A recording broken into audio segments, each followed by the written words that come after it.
avec eux. Na Mungu wao awe pamoja nao. Il continue.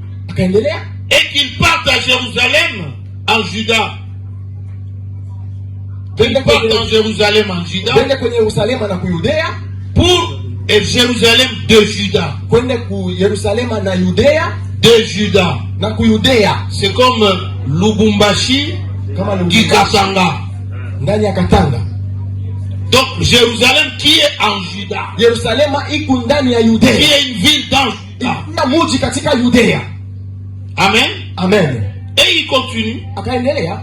Pour reconstruire le temple de l'Éternel, le Dieu d'Israël. C'est le Dieu qui réside à Jérusalem. Amen.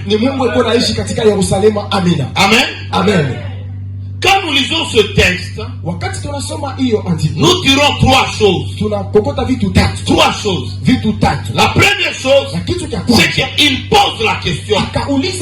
Qui d'entre vous appartient à Dieu? Et cette question, nous la posons cet après-midi. Nous sommes à l'église cet après-midi. Mais qui d'entre vous appartient à Dieu? Première question qu'il a posée.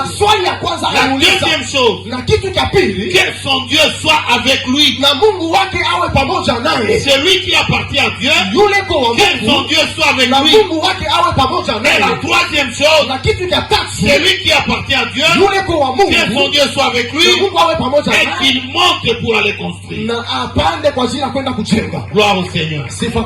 Nous voulons parler de ces trois choses rapidement. Rapidement. En disant, nous sommes libérés pour servir. Je suis à l'église pour servir.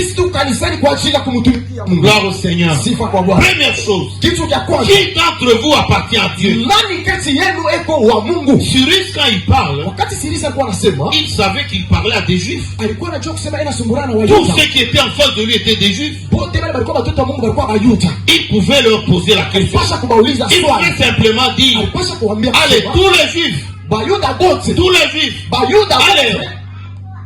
vous appartenez à Dieu, allez à Jérusalem. Non, il pose la question parce qu'il savait, et Dieu savait, que parmi les Juifs qui étaient chez Cyrus, il y en a qui étaient déjà contents de rester chez Cyrus. Il y en a qui étaient contents de vivre chez Cyrus. Mais parmi eux, il y en a qui pensaient à Jérusalem. Il y en a qui comprenaient que non, ici c'est pas chez nous. Nous sommes en captivité. Nous devons rentrer chez nous.